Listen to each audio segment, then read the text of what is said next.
Chegando, pode vir chegando, que a gente já está começando para mais uma live nossa aqui do canal, no perfil do Yogalaya.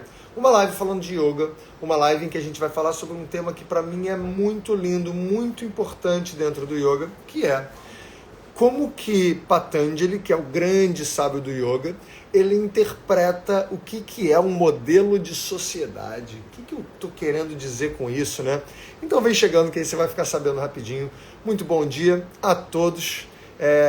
Aproveita e já diz aí de onde que você está falando, como que você está se sentindo, há quanto tempo que você já estuda yoga, tá? Porque eu vou trazer hoje um assunto que ele é de um livro chamado O Livro Clássico do Yoga. Bom dia a todos que estão entrando, bom dia Lívia, bom dia a todos. Prazer ter vocês aqui. E eu vou dar uma aprofundada hoje, né? Vai ser um vídeo, uma live um pouco mais focada no Yoga Sutra e eu vou mostrar como esse texto é um texto lindo, profundo, maravilhoso, tá? Eu tô falando isso porque na semana passada eu falei sobre os 8 membros do Yoga de acordo com o Patanjali, né? De acordo com esse mesmo livro. E o que acontece? Muitas pessoas já começam no yoga e quando elas ouvem falar sobre o que é o yoga clássico, o que é o yoga de Patanjali, elas ouvem como se os 8 membros do yoga fossem as coisas mais importantes. E os 8 membros eu estou falando de Yama, Niyama, Asana, Pranayama, Pratyahara, Dharana, Dhyana, Samadhi. São 8 palavrinhas em sânscrito, você não precisa nem um pouquinho se preocupar em decorar elas, tá? Mas que muitas pessoas falam, você está falando daquele texto lá, né, do Yoga Sutra, do Patanjali, ele que fala dos 8 membros, né? Sim, é ele que fala dos 8 membros, como se os 8 membros fossem a primeira coisa, né? Como se a gente tivesse, por exemplo, que começar o yoga observando a ahimsa, que é a não violência, ou os yamas todos, né? Como você não praticar violência, como você se comprometer com a verdade, não roubar, você está mais comprometido com uma moderação, com não cobiçar as coisas, né? Que são os niyamas. E eu falei bastante disso na última live. Então, se você quiser entender um pouquinho mais sobre o que são esses 8 membros, dá uma olhada na live anterior. Mas hoje, eu tô aqui para mostrar um pouquinho como o Patanjali, ele tem um caminho para chegar aí, tá? Tem um caminho que ele escolheu trazer didaticamente para que eu vá chegando nesses 8 membros do yoga. A gente costuma falar, como eu falei também na última live, que os 8 membros do yoga são o coração do yoga. É, de fato, aquilo que a gente tem que botar em prática, que a gente tem que não, né? Ninguém tem que nada. Mas é aquilo que a gente bota em prática diariamente se você quiser seguir o caminho do yoga de uma maneira mais profunda. Mas a gente interpreta que esses 8 membros do yoga, eles são algo mais interno. Ou seja, essa observação, né, dos yamas e niyamas, ou seja, coisas que a gente deve cuidar, tomar cuidado com elas, que a gente tem como impulso. E coisas que a gente deve cultivar, que são qualidades que existem dentro de nós, mas que a gente pode buscar cultivar e aumentar, assim como a observação nos asanas, a observação nos pranayamas, a parte toda, né, que é mais introspectiva, que é mais interna do pratyahara, dharana, dhyana e samadhi, que já é uma prática mais meditativa, isso tudo é mais interno, tá? Mas o que Patanjali traz, e por isso que ele tem todo esse caminho, antes tem muita coisa que a gente deve e precisa aprender para que a gente justamente comece a pacificar a mente, porque assim, a gente está convivendo com muita coisa fora, né? A gente lida num mundo que é delicado, que é intenso, que tem muita informação.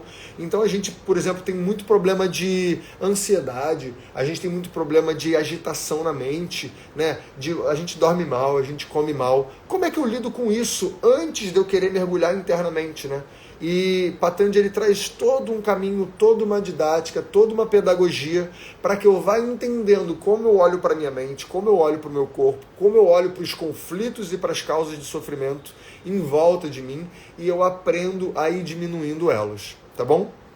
Então Patanjali traz toda essa didática durante a primeira parte do livro e durante o começo da primeira metade da segunda parte, ou seja, o livro é dividido em 4 capítulos. O primeiro capítulo inteiro e a metade do segundo, ele fica falando sobre como eu olho para fora e para como eu reajo com tudo que está acontecendo fora e aprendo a minimizar as causas de sofrimento, tá? Isso eu diria que é um estudo fundamental e básico do yoga, é como eu diminuo as causas de sofrimento, para que a partir daí eu possa interagir com o que está acontecendo fora de uma maneira mais pacífica, mais serena, para a partir daí eu começar a olhar para dentro.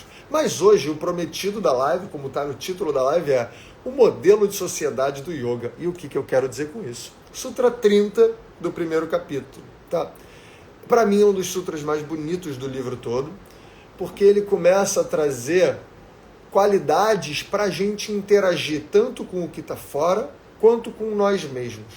E são qualidades que, se você for observar, se você for pesquisar, e se você for entender qual é a dinâmica delas e a função delas dentro de um convívio, vocês vão ver o quanto elas são profundas, o quanto elas estão, na verdade, na base de diversas culturas, tá? Como coisas fundamentais, e que a gente esquece.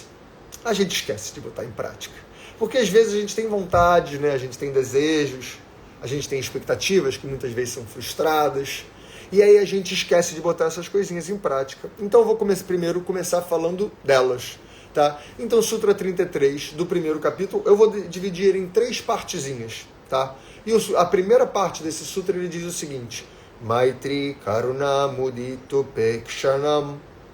Então ele traz 4 coisas: Maitri, Karuna, Mudita, Upeksha. Ele fala Upekshanam, mas é porque ele está trazendo dentro do sutra, então tem a declinação ali, né? Mas Maitri, Karuna, Mudita, Upeksha. O que são essas 4 coisinhas? 4 coisinhas fundamentais para que a gente consiga conviver em sociedade, para que a gente consiga olhar para o outro e entender como é que eu não sofro a partir do outro, né? Porque a gente faz isso, a gente bota muita expectativa nas coisas que estão fora. Quando eu estou falando do outro, eu nem estou falando só outra pessoa, tá? Estou falando outra situação, outra experiência, outra coisa. Maitri vem da palavra mitra, em sânscrito, e mitra significa amigo. Ou seja, Maitri é um conceito que a gente deve cultivar, que a gente deve observar e que a gente deve nutrir, que é um conceito de fraternidade, é um conceito de amizade. Ou seja, se eu quero interagir com o que está em volta de mim de uma maneira a não causar sofrimento nem para mim e nem para o outro, a primeira coisa que Patanjali está dizendo, não sou eu, tá? Isso aqui é tudo Patanjali que traz isso no Sutra 33 do primeiro capítulo, como eu falei. A primeira coisa é Maitri, ou seja, eu devo olhar para o outro entendendo que o outro é meu irmão, é meu amigo, ele é próximo de mim. Na verdade, ele é muito mais parecido comigo do que diferente. E isso é algo que às vezes é muito difícil da gente entender, mas pensa comigo. Imagina a pessoa que você acha que não tem nada a ver com você. Não, essa pessoa eu não gosto dela, eu não quero ela perto de mim, essa pessoa me faz mal, e assim, deixando claro, tá tudo bem, beleza? Existem pessoas que a gente não gosta, existem pessoas que que fazem mal pra gente, que a gente não precisa estar perto delas, não. Mas é importante eu entender que, por mais que, se eu, por exemplo, sou de esquerda, tem um cara que é de direita, eu, por exemplo, gosto do Flamengo, tem outro cara que gosta do Fluminense, eu gosto de yoga, tem outro cara que acha yoga uma baboseira. Por mais diferente, eu gosto de rock, o outro cara gosta de samba, tá? Podemos trazer aqui quaisquer coisas. Eu sou rico, ele é pobre. Eu tenho família, ele é órfão. Tudo isso são condições que trazem uma sensação de afastamento, de diferença, e a gente se apega a essas pequenas diferenças, só que a gente esquece de perceber que ele é uma pessoa que tem causas de sofrimento e causas de felicidade. Ele é uma pessoa que tem uma origem e um caminho que eu nunca vou conseguir entender, assim como eu também tenho uma origem e um caminho que ele nunca vai conseguir entender. Eu tenho amigos, tenho pessoas que gostam de mim. Essa pessoa provavelmente também tem amigos e pessoas que gostam dela. Essa pessoa tem coisas que fazem ela se sentir muito bem e tem coisas que fazem ela se sentir muito mal. Eu tenho coisas que fazem eu me sentir muito bem e coisas que fazem eu me sentir muito mal. Então, na verdade, quando a gente vai perceber a nossa interação com as outras pessoas, a gente vai vendo que as pessoas são muito mais parecidas do que diferentes.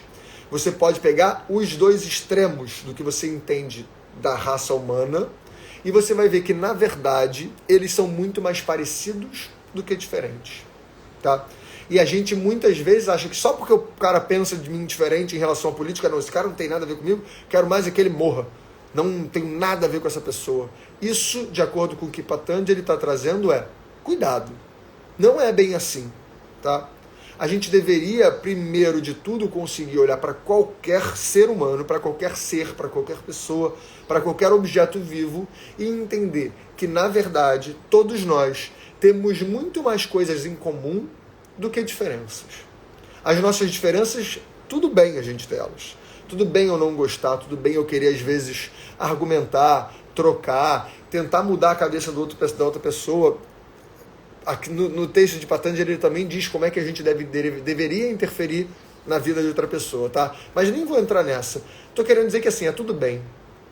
Eu me senti diferente, eu me senti alheio, eu não gostar. Beleza. Mas nunca esqueça que essa pessoa, por mais diferente, por mais que você não goste, por mais que você queira ela longe, essa pessoa tem mais a ver com você do que não tem a ver com você.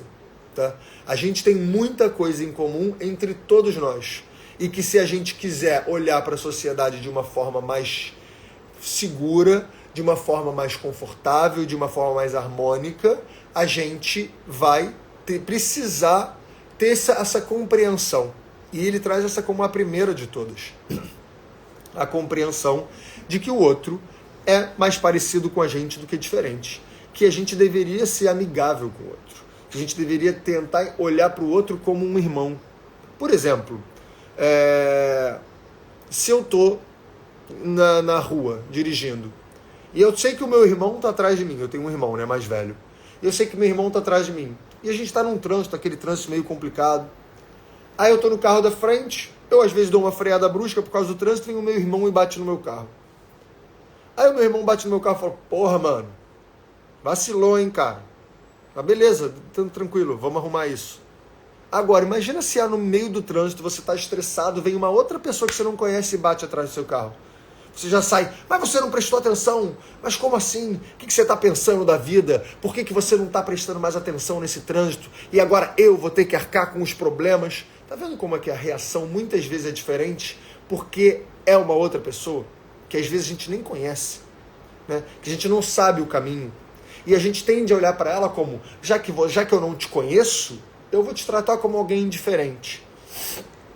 Como alguém fora, né? E o que Patanjali está propondo, né, nesse sutra é, olha para essa pessoa como se ela fosse parecida com você. Olha para essa pessoa considerando que ela tem problemas muito próximos aos seus. Olha para essa pessoa entendendo que ela tem um caminho para chegar lá que você nunca vai entender. Que porque eu tive o meu caminho, eu nunca tenho como entender outro caminho. Então a pessoa tem motivos para chegar do jeito que chegou, do jeito que está onde está, que eu nunca vou compreender. O máximo que eu posso fazer é me esforçar para isso. Tá? Mas eu nunca vou compreender. O meu professor, por exemplo, Diego Coure, ele sempre fala, eu não tenho como saber se eu tivesse tido a vida daquela pessoa, estado no mesmo lugar que ela, do mesmo jeito, se eu não faria igual ou pior ao que ela faz. Eu não tenho como saber. Então eu não devo julgar que essa pessoa, por exemplo, está tendo uma atitude pequena, que ela poderia ser melhor. Eu não sei se ela poderia ser melhor. A gente nunca sabe. E quando é uma pessoa próxima, né, quando é um amigo, quando é um irmão, a nossa tendência é compreender mais fácil. Por isso que a primeira qualidade que Patanjali traz pra gente como algo que eu preciso fazer se eu quero viver em sociedade, se eu quero viver numa sociedade harmônica, feliz, é olhar para os outros com esse olhar de fraternidade, tá? E aí, Maitri, Karuna. Karuna é um outro conceito, segundo conceito que Patanjali traz, como se a gente quer conviver em sociedade de maneira harmônica, de maneira pacífica, eu preciso de Karuna. Karuna é você cultivar um olhar de compaixão, de empatia, que tem muito a ver com esse primeiro, percebe? A partir do momento que eu consigo entender que o outro tem muito mais semelhanças comigo do que diferenças, aí eu começo a olhar para o outro com esse olhar empático, com esse olhar de compaixão. É um olhar do tipo assim, beleza, não sei exatamente o que você está sentindo, mas eu sei que às vezes é difícil, né? Sei que às vezes a gente se confunde, às vezes a gente dispersa, voltando, por exemplo, para o exemplo do carro, por exemplo, né? Então imagina que alguém bate atrás de mim no meio de um trânsito, e se eu tiver um olhar de compaixão, se eu tiver um olhar empático, eu vou perceber, cara, eu sei que trânsito às vezes é chato, sei que às vezes a gente olha para baixo e toca no rádio, eu sei que não pode olhar no telefone enquanto a gente está dirigindo, mas eu sei que a gente olha, né? Às vezes a gente está aqui, a pessoa olha, eu, por exemplo, eu tenho um apoiozinho para botar o celular aqui no carro, que é onde eu boto, por exemplo, o mapa, né, para eu poder dirigir de um lugar para o outro. E aí, às vezes, eu sei que eu mexo ali, né? E às vezes no trânsito, pode ser que em algum momento eu perca um pouco de atenção, fique um pouco mais disperso e cause um acidente. Isso acontece, a gente sabe que acontece, e Patanjali está trazendo Karuna, ou seja, quando você vai olhar para o outro, tenta sempre lembrar que tem um caminho por trás daquela outra pessoa, que faz com que ela tenha chegado naquele momento, daquele jeito, e que existem vários motivos para a pessoa agir daquele jeito, e que eu provavelmente eu entendo a maioria deles, porque eu também sou uma pessoa parecida com ela, né? Como ele falou no conceito anterior de Maitri, ou seja, a gente é mais amigo do que não, a gente é mais parecido do que diferente, a gente é mais irmão do que separado, né? E quando eu começo a entender isso, eu começo a falar, cara, eu sei, às vezes a gente vacila, às vezes eu disperso, né? Às vezes eu tô meio confuso e por isso a gente faz coisas que não necessariamente são são o ideal, né? Mas o ideal é isso, é um ideal, é algo que eu penso em conseguir fazer, mas o que a gente consegue fazer naquele único momento é uma condição. É uma condição, uma conjunção de fatores que fazem com que eu chegue naquele exato momento, naquele ponto, e tenha tido uma atitude. Né? Pode ser que eu precise melhorar, pode super ser que eu precise melhorar, mas eu só vou conseguir melhorar se eu tiver muita atenção. Luana está perguntando, Caio, isso serve em conflitos com os pais? Serve. O que Patanjali está dizendo é que isso serve em todas as formas de você conviver, tanto em sociedade como até como é que eu convivo comigo mesmo, tá, Lu? Então, assim, se eu convivo comigo mesmo com esse olhar, eu começo a olhar para os outros com esse olhar também. Mas sim, super serve em conflitos com os pais. Muitas vezes a gente quer que o pai seja de um jeito, porque eu conheço meu pai de um jeito, e eu tenho na minha cabeça o que é ser pai.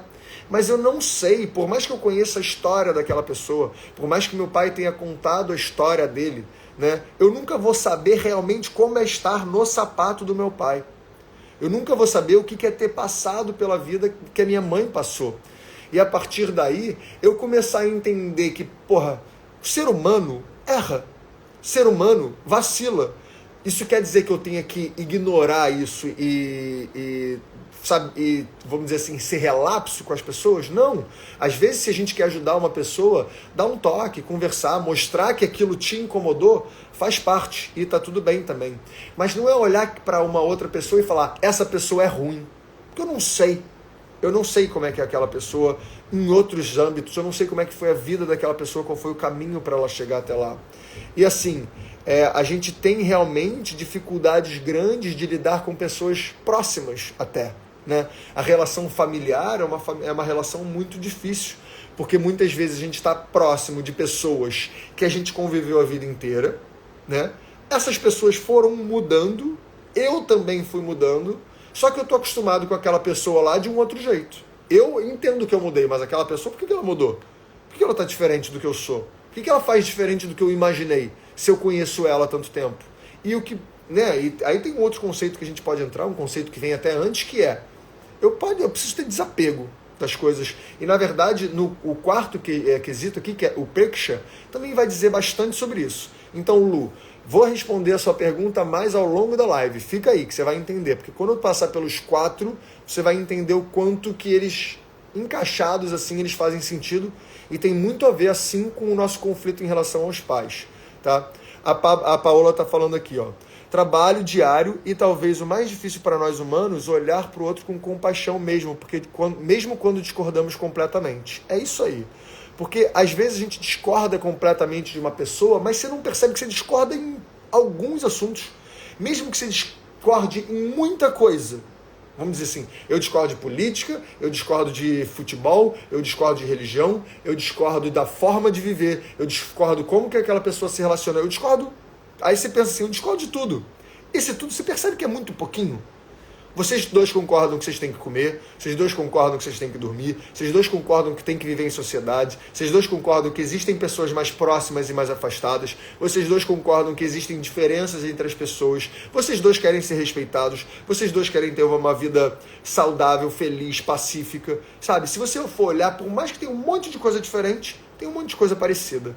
E esse olhar de compaixão é fundamental para que eu possa entender que o outro tem o sapato dele e que eu nunca vou entender, tá? Vamos dizer, a Dani está falando aqui, ó. Se conseguir ter esse olhar, creio que todo o resto na vida flui melhor também. Exatamente. É isso que Patanjali está trazendo, essas 4 coisinhas. Patanjali é sempre muito didático.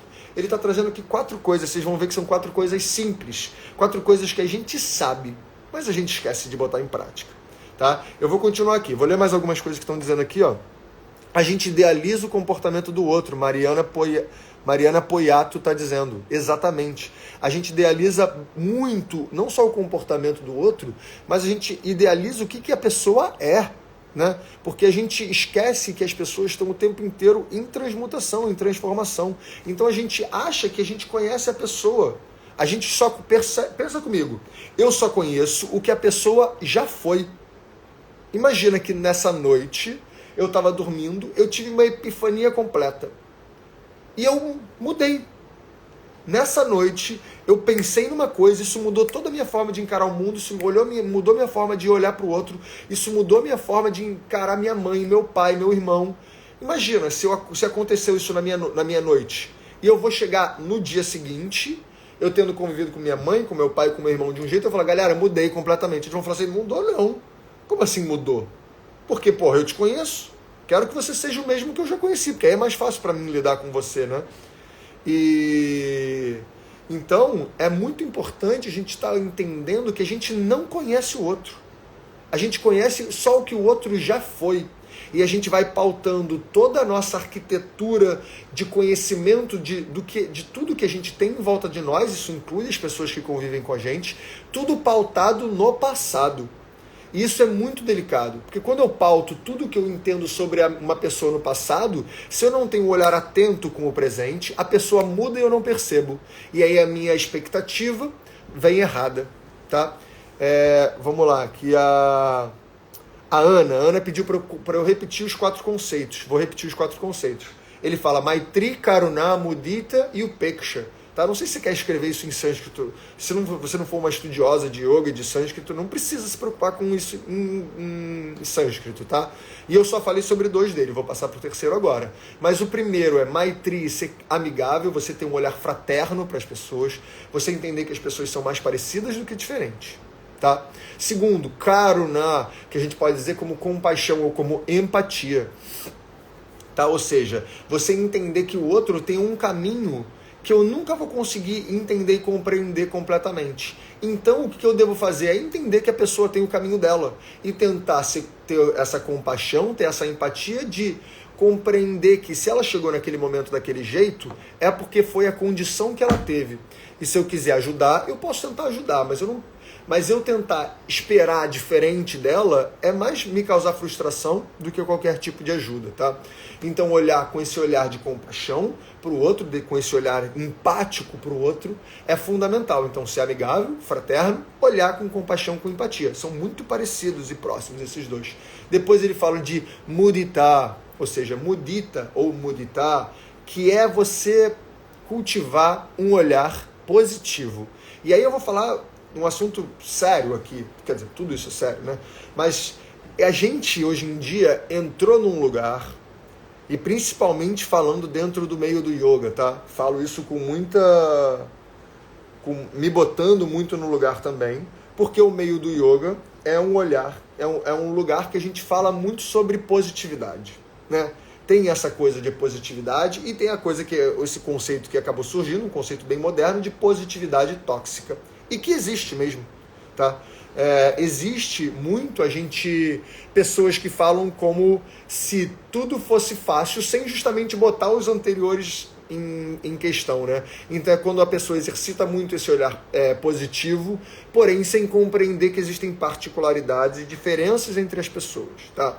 Então, quando eu estou falando aqui sobre mudita, que é esse conceito trazido no Sutra 33 do primeiro capítulo, eu não estou falando de uma positividade banal, tá? A respeito de qualquer coisa.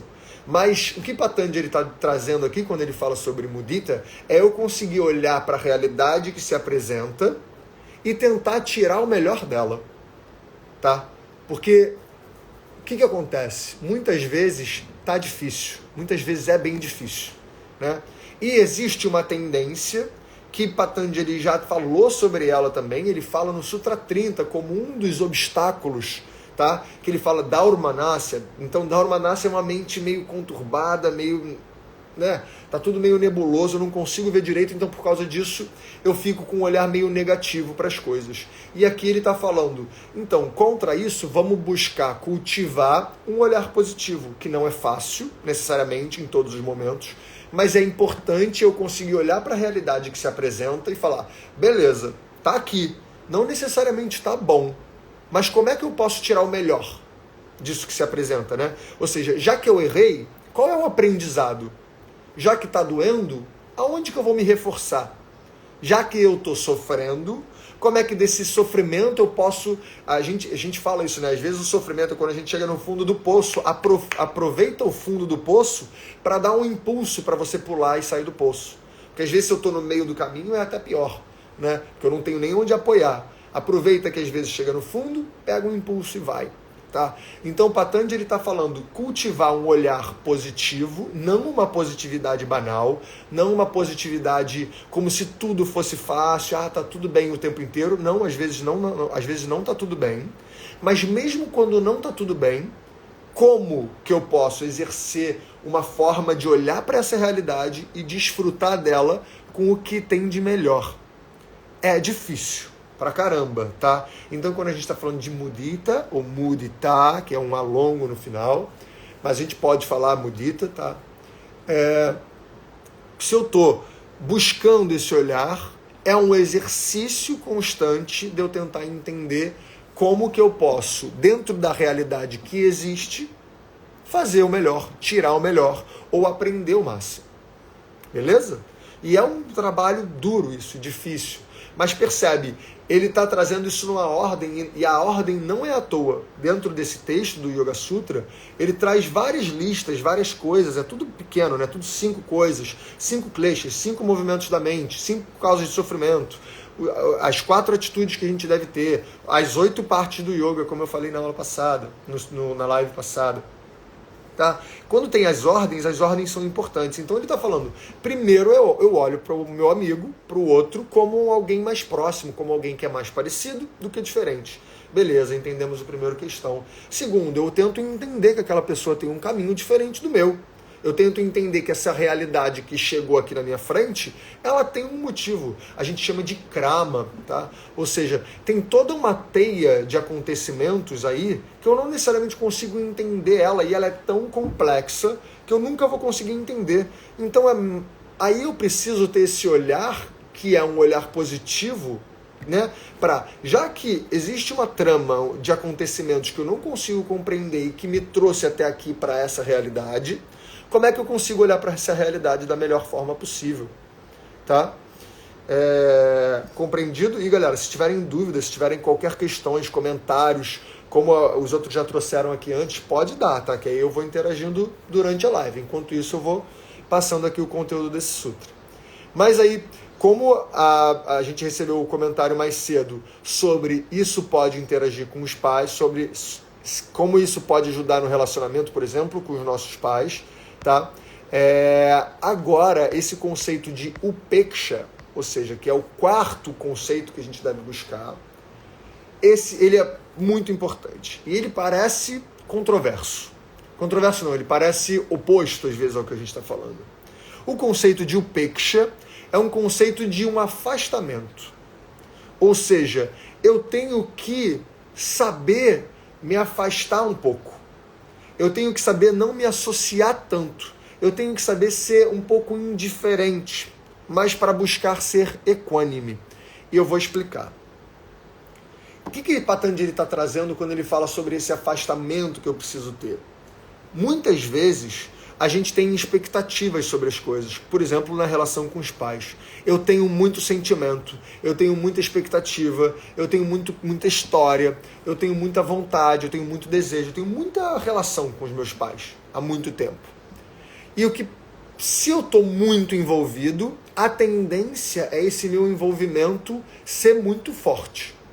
E muitas vezes, quando eu não tenho um envolvimento muito forte, eu não tenho muitas vezes a clareza que eu preciso ter com um olhar de fora, tá? Então, sabe às vezes aquele amigo que tá sofrendo pra caramba, terminou um relacionamento, tá sofrendo pra caramba, amigo ou amiga terminou um relacionamento há muito pouco tempo, tá lá, e você que tá de fora, você fala assim, amiga, esse cara não era pra você, eu sempre vi isso, né? Por que você consegue ver que às vezes um relacionamento abusivo, né? Quem tá de fora consegue perceber às vezes um relacionamento abusivo, quem tá dentro muitas vezes não. E é porque justamente a gente está tão envolvido com aquela coisa, a gente está tão próximo daquela coisa, que eu não consigo ver com clareza. E o que Patanjali está trazendo em Upeksha tenta manter Maitri Karunai Mudita, ou seja, tem a noção que todo mundo é próximo, é parecido. Tem uma noção que cada um tem o seu caminho, você deve tentar, no mínimo, compreender e respeitar que o outro tem o seu caminho e ele chegou naquele momento por aquele motivo. Tenta chegar na situação com um olhar positivo e tentando tirar o melhor daquela situação, mas não se envolve tanto com nada, tá? De acordo com Patanjali, não se envolve tanto com nada a ponto que esse envolvimento te tire clareza, te tire discernimento, tá? E isso, para mim, é o ponto-chave e mais importante desses 4. Por quê? Muitas vezes a gente vai se envolvendo demais, né? Muitas vezes a gente vai se envolvendo tanto com as coisas que a gente perde a clareza. A gente vê muito isso na relação, por exemplo, entre mãe e filho, né? Relações de parceiros muito próximos que moram juntos há muito tempo. A gente não tem mais um afastamento, um distanciamento que permite um olhar claro, que permite um olhar que olha para essa realidade e entende, cara, essa realidade talvez ela é diferente do que eu estava esperando. Então, se ela é diferente do que eu estava esperando, ao invés de eu sofrer e a partir do momento que eu estou em sofrimento eu nem consigo já olhar com clareza, deixa eu ter um afastamento mínimo e necessário para que eu consiga realmente interagir com esse presente, né, com essa novidade que está se aparecendo e olhar para ela tentando achar a melhor saída. Muitas vezes, quando eu estou imerso, eu não consigo ver a saída. Por exemplo, eu sempre dou esse exemplo. Imagina que eu estou caminhando, e eu estou caminhando olhando para baixo. Estou caminhando e olhando para baixo, daqui a pouco eu bato de frente numa parede, num muro. Eu abro os olhos, tem um muro na minha frente. E eu falo assim, ferrou. Não tenho mais como passar, porque tem um muro na minha frente. Isso é por quê? Porque eu estou muito próximo dele. Eu estou muito próximo. Imagina que tem um muro aqui, eu estava andando, bati de frente no muro. Quando eu estou aqui próximo, eu não consigo ver que eu não tenho saída. Porque eu estou muito de cara com o muro, eu estou assim, ferrou, não consigo passar. Se eu começo a dar alguns passos para trás, peraí, fila. Fila não, é a mingau. Mingau tá latindo pra caramba aqui embaixo. Bom, se eu começo a dar alguns passos para trás, eu começo a ver que esse muro, na verdade, ele tem uma saída por um lado, tem uma saída por outro. Esse muro, às vezes, nem é tão alto assim. Talvez eu consiga pular. Então, o que Patanjali está propondo é esse afastamento que me permite olhar para as coisas sem estar com um envolvimento tão grande que eu não consiga ver as saídas. Tá? Deu para compreender? Deu para entender? Diz aí se sim, manda aí um coraçãozinho, ou diz, deu para entender, tá dando para entender, porque agora eu vou passar para outra parte desse sutra, tá? Então, vou passar. Se tiver outra pergunta, podem mandar, beleza? A galera tá mandando coraçãozinho, show, maravilhoso, deu para entender, adoro esse livro, vamos lá, beleza. Então agora vamos passar para a segunda parte desse sutra, que ele fala Sukha Dukha Punya Punya Vishayam, tá? Vamos lá. Então, vou falar que a Luana tá falando, perguntando qual é o nome do livro. Esse livro é um livro chamado Yoga Sutra, de Patanjali, tá? Patanjali é o grande sábio do yoga, e esse é um livro muito de estudo, tá? Ele não é um livro para você comprar e ler, porque, por exemplo, o que está escrito aqui, por exemplo, não é isso tudo que eu estou te falando, tá? O que está escrito aqui, essa forma de escrita em sutra, é uma escrita muito resumida, tá? Que ele, por exemplo, ele só está falando aqui, Maitri Karuna Mudita Upeksha, e aí ele continua, né? Sukha Dukkha Punya Punya. Ou seja, ele só bota as palavras ali. A explicação por trás das palavras não está no livro, tá? Então, por isso que esse é um livro para ser estudado, e ele foi feito dessa forma, para ele ser estudado com alguém que já foi iniciado nesse conteúdo. Existem algumas traduções que têm alguns comentários, mas normalmente eles mesmo assim não conseguem refletir a profundidade e o tamanho do ensinamento que tem por trás disso. Beleza? Mas enfim, vou continuar. Deu para entender por que eu acho que esse livro não é um livro de ler? Tá? Qualquer coisa a gente pode falar um pouquinho mais sobre ele também. Mas eu vou continuar. Segunda parte do Sukha, ele fala Sukha Dukkha Punya Apunya Vishayam. Tá? E o que ele quer dizer com isso? Ele está falando que a gente deve utilizar esses quatro conceitos, essas quatro habilidades, esses quatro olhares, quando ele fala Sukha Dukkha. Sukha significa felicidade, conforto. Dukkha significa sofrimento, tristeza. Então ele fala que a gente deve ter esse olhar tanto em momentos de felicidade quanto em momentos de tristeza, de sofrimento. Porque é fácil, às vezes, quando está tudo bem, eu falo, não, todo mundo é parecido comigo, todo mundo é meu amigo, vou olhar com um olhar positivo para as coisas, beleza, eu não vou me envolver tanto aqui, não. Isso quando você está bem é mole. Agora, quando você está sofrendo, não é tão difícil, não é tão fácil. E Patanjali está falando, olha para esses quatro conceitos, tanto quando você está bem, mas também lembra deles quando você está mal. E não é nem só em relação a você. Lembra desse conceito quando o outro também estiver feliz ou quando o outro também estiver sofrendo. Porque às vezes eu estou sofrendo e o outro está feliz. E eu vou lá falar com uma pessoa que eu estou sofrendo e a outra pessoa vem toda feliz. Eu falo, porra, essa pessoa aí, toda cheia de felicidade, quando eu não entende o meu sofrimento. Ele fala, olha para essa pessoa com compaixão. Lembra que talvez ela está num momento super feliz. Por que você está querendo diminuir a felicidade dela? Só porque você não está feliz. Ou às vezes você está num momento felizão e a pessoa está triste, está sofrendo, e você olha para ela com um olhar, lembra que ela é mais parecida com você do que diferente.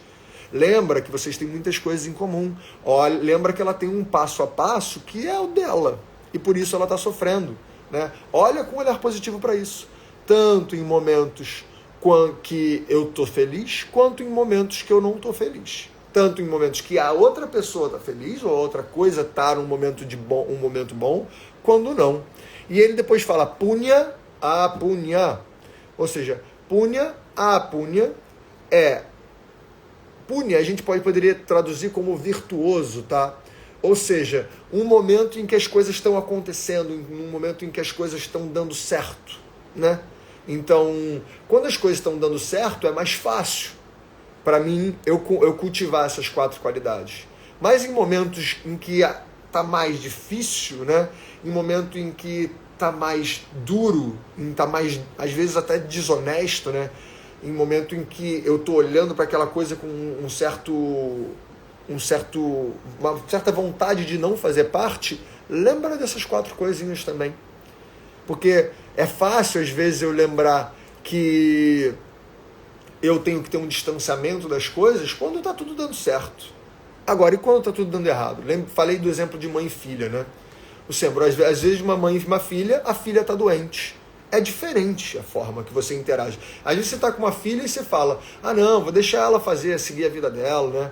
Porque minha filha, ela vai poder fazer o que ela quiser, porque eu vou ensinar, mas ela não vai ter... Eu não vou ficar limitando ela, não vou ficar proibindo ela de nada. Aí no momento ela fez besteira, está doente, está num momento de sofrimento. Será que eu consigo ter essa mesma clareza num momento onde as coisas não estão dando certo?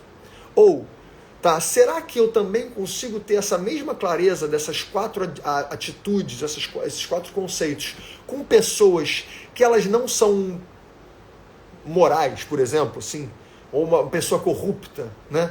A gente falando de política, por exemplo. Será que eu consigo ter esse olhar com um corrupto? Será que eu consigo ter esse olhar com alguém que é desonesto? Será que eu consigo ter esse olhar com algo que eu considero impuro? E o que Patanjali está falando você deveria ter. Você deveria manter e nutrir esse olhar, mesmo com aquilo que você acha impuro, mesmo aquilo com que você acha imoral, mesmo com aquilo que você acha que é desonesto, tá? Porque a nossa tendência quando a gente vê que alguma coisa é diferente do que a gente imagina é julgar. E julgar esquecendo essas coisas, né? A gente vai falar, não, porque, porra, eu entendo isso com todo mundo, agora com X pessoa, não. Essa pessoa aí, ela não é parecida comigo mesmo, ela não é nem ser humano direito, porque ela é tão ruim dentro dos meus parâmetros que, né, essa pessoa é um alienígena. E o que o Patanjali está falando é, não, cuidado. Essa pessoa, por mais que você não goste dela e tá tudo bem, por mais que você não queira ela próxima de você, tá tudo bem, mas ela também tem mais coisas a ver com você do que diferentes. Ela também tem um caminho que você nunca vai conseguir entender e que você não deveria julgar com esse olhar. É tudo bem você não querer próximo, mas cuidado no julgamento, tá? Então, quando ele traz Sukha Dukkha Punya Punya Vishayanam, ele está falando, lembra dessas coisas quando está tudo bem e lembra dessas coisas quando não está tudo bem. Lembra dessas coisas com pessoas que você considera e gosta e lembra dessas 4 coisas com pessoas que você não gosta. Tá bom? Vamos passar para a terceira fase desse sutra, tá? Porque é um fechamento e é super rapidinho, né? Deixa eu ver aqui. Tem mais gente falando, né? Então, o Bernafan, ele está falando maravilhosos ensinamentos. Tenho lido muitos ensinamentos de Buda e Vipassana. E tá tudo junto, somando. Exatamente. Por exemplo, o budismo, né? E o Vipassana é um tipo de meditação que vem do budismo também. É um conceito diferente de yoga. São abordagens diferentes, né? São escolas diferentes, são olhares diferentes, mas que tem muita coisa parecida. Assim como, sinceramente, se a gente olhar a Bíblia, tem muita coisa parecida, né? Por exemplo, tem uma passagem da Bíblia que diz... por exemplo, eu não sou religioso, tá? Mas eu sou bastante estudioso de tudo que é filosofia, que eu considero filosofias de autoengrandecimento, de autoaprimoramento e de um olhar bonito. Tem uma passagem da Bíblia, eu não lembro exatamente qual é o momento, mas que fala que a gente, quando quer acessar Deus, a gente deve ir pro... na tradução em português está dizendo a gente deve ir para o nosso quarto e fechar a porta, né? Mas eu já vi uma tradução dizendo, não vou lembrar a palavra que era a que gera uma possibilidade de interpretações, né? E tinha uma interpretação que ele não estava falando necessariamente o seu quarto. Era um lugar da casa antigamente que era um lugar onde você guardava as suas bagunças ou os seus tesouros. E olha que bonito. Quando você quiser ter essa conexão com Deus, vai para um lugar onde está exposto a sua bagunça e o seu tesouro. O que você tem de bom e o que você tem de ruim. Ou seja, olha como isso é parecido com o yoga, olha como isso é parecido com o budismo. Na hora que você vai meditar, lembra de tudo o que você é, do que é bom e do que não é bom. Aqui, ó, Sukha Dukkha Punya Punya. O momento de felicidade e o momento de tristeza. O momento que você está com a sua virtuosidade toda full, ou quando você está no momento mais ali, as coisas não estão acontecendo direito, está tudo meio embaralhado. É nesse lugar onde tudo o que é seu está para fora, que você deve buscar o contato com Deus, isso segundo o que está na Bíblia. Isso é exatamente o que a gente fala quando a gente vai meditar. Quando a gente está buscando o autoconhecimento, a gente tem que primeiro conhecer o que a gente é, tanto ruim quanto bom. Não esconde. Entra nesse quarto. Ao invés de botar as coisas dentro desse quarto, fechar a porta e trancar, entra nesse quarto e encara a bagunça. E encara o tesouro igual, percebendo o tesouro e a bagunça no mesmo quarto. Oi, docinho. Veio pro qual? Pode vir. Tá tudo bem. Você está falando de um assunto que você vai gostar. Bom, deu para entender? Isso tudo, as religiões, de maneira geral, essas filosofias de aprimoramento, de autoconhecimento, elas são muito parecidas. Assim como eu falei no começo, isso que eu estou falando sobre ser fraterno, ser positivo, ter compaixão, você ser equânime, né? Buscar não se envolver tanto a ponto que isso te embaralhe. Isso está escrito em diversas culturas que buscam esse olhar mais claro e mais bonito, tá? Agora, Rei Catarino fala assim, ó, verdade, Ainda sobre a questão dos pais, às vezes faço um certo distanciamento, mas lembro que não gostaria que meu filho se tornasse assim comigo. E mudo minhas atitudes. Exatamente. Porque às vezes se eu estou muito envolvido, eu acho que a minha relação com meus pais é uma coisa que não tem nada a ver com a minha relação com meu filho, né? Porque o meu pai, aí eu começo a achar um monte de justificativa, né? Porque o meu pai é uma relação só porque o que eu vivi ninguém mais vai viver, ninguém vai mesmo. Mas aí eu acabo valorizando demais uma relação e deixo de olhar para ela com clareza. E aí eu fico olhando para essa relação com o quê? Com apego. Que é uma das causas de sofrimento, né, de acordo com o yoga. E quando eu olho com as coisas com apego, com qualquer tipo de relação com apego, eu tendo a não ter muita clareza. Porque eu estou tendo uma tendência de olhar para ela com desejo, com apego, que é o que a gente chama de raga. É um dos 5 kleshas, uma das 5 causas de sofrimento. Tá? Vamos lá. Casa Semente do Sol está falando. Meu nome é Renê. Fala, Renê. Bom dia. Ele falou, gostaria de saber se você está usando alguma tradução nacional e se sim, qual seria, por favor. Nesse momento, não, tá? Porque eu tenho diversas traduções do Yoga Sutra, tá? O que ele está falando aqui, para quem não está entendendo, o Yoga Sutra tem várias traduções. Deixa eu ver se eu tenho aqui, ó. Por exemplo, aqui eu tenho uma tradução da Glória Arieira. Eu tenho mais 4 traduções.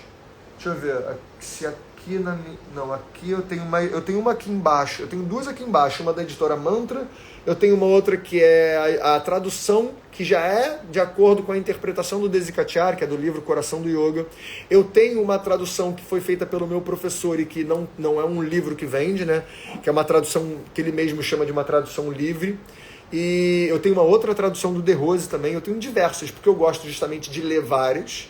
E eu já estudei, fiz vários cursos do Yoga Sutra, eu acho que eu já fiz 4 ou 5 cursos do Yoga Sutra, e o Yoga Sutra é o meu texto de estudo diário, então eu leio, eu vejo aulas, eu estudo todos os dias o Yoga Sutra, e nesse momento eu estou falando disso não de alguma tradução específica, tá?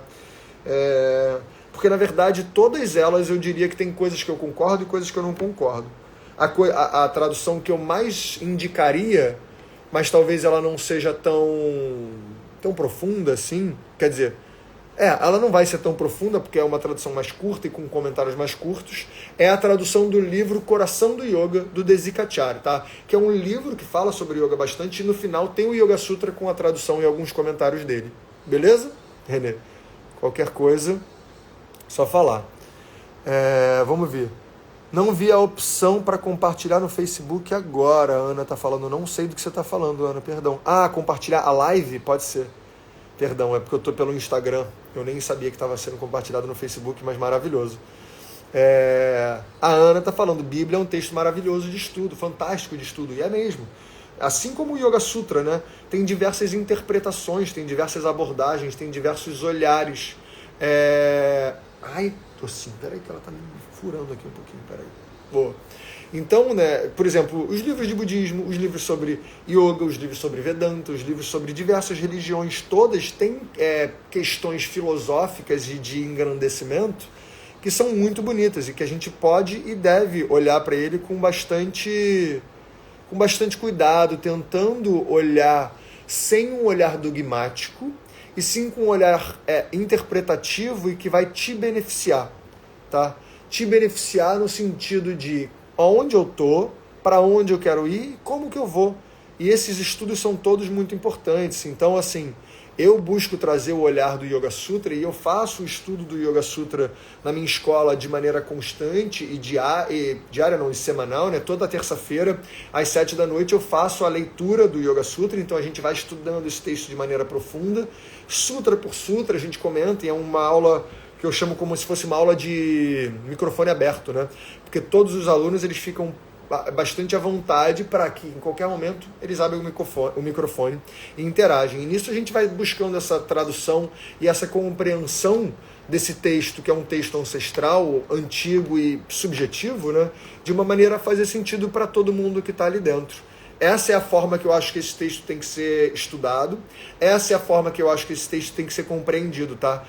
Muito mais do que isso é certo, isso é errado, quem está aqui, como é que você interpreta esse texto que a gente está falando, esse conhecimento que a gente está falando, tá? Então vamos lá, vou passar para a última parte desse sutra e se você tiver mais perguntas, aproveita para mandar, porque a gente já está chegando no final da live.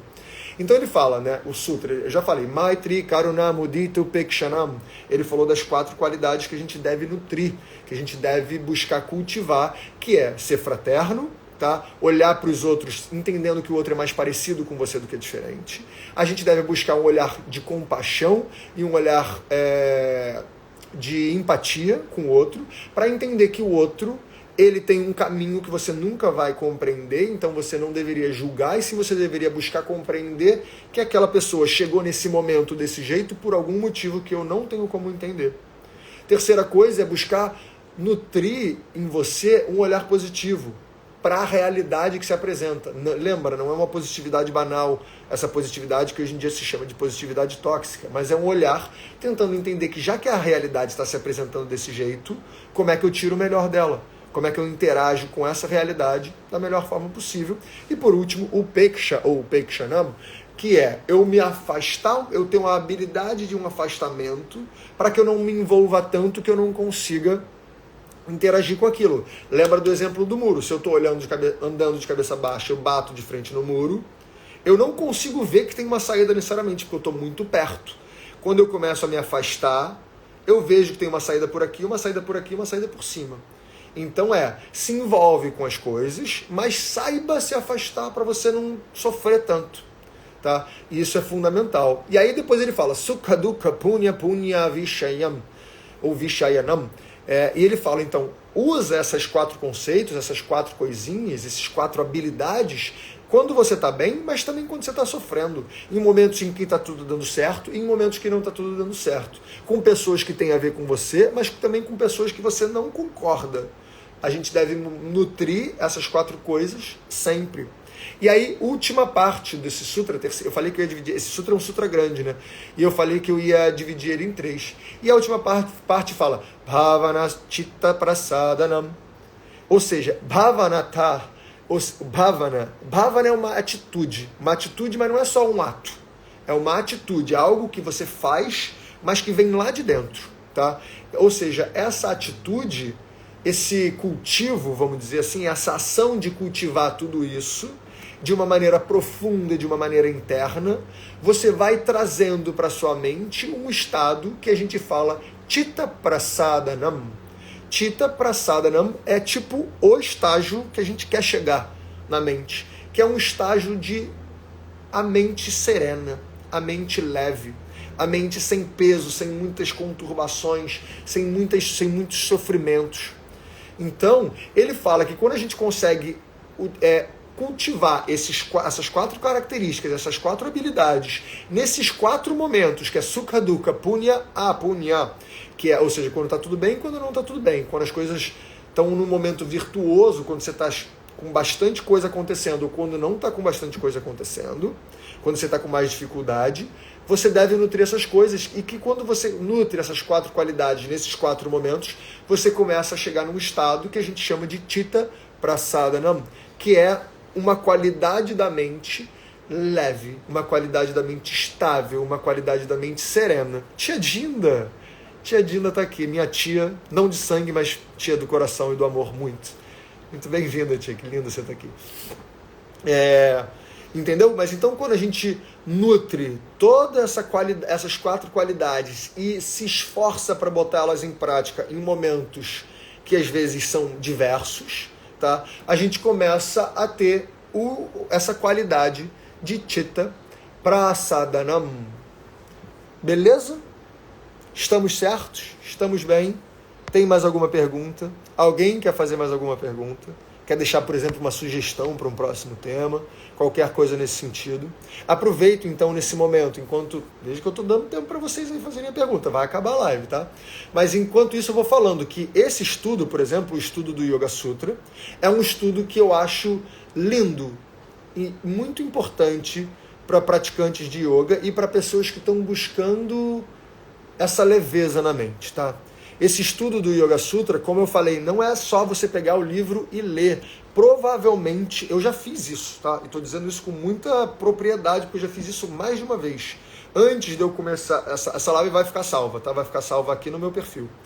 Mas antes de eu começar a estudar esse livro profundamente com pessoas que já tinham sido iniciadas nesse conteúdo, eu tentei ler. Aí eu li uma tradução, aí eu não entendi porra nenhuma, desculpa o palavrão, aí eu comprei outra tradução, aí eu também não entendi muito, até porque elas duas se contradiziam em vários momentos, e ficava muito uma coisa parecendo mais uma verdade absoluta, um dogma, do que uma proposta de reflexão. E aí eu comecei a estudar isso profundamente, comecei a ser apresentado nesse conteúdo pelo meu professor e pela linhagem de professores do meu professor, tá? Que é a linhagem de professores do Krishnamacharya. E hoje eu trago esse estudo aprofundado do Yoga Sutra, tá? Que a gente pega o texto, a gente lê do original, a gente traduz, a gente vai a partir daí fazendo os comentários e vai vendo como isso cabe para cada pessoa dentro desse estudo profundo, tá? E esse estudo profundo eu faço na minha escola.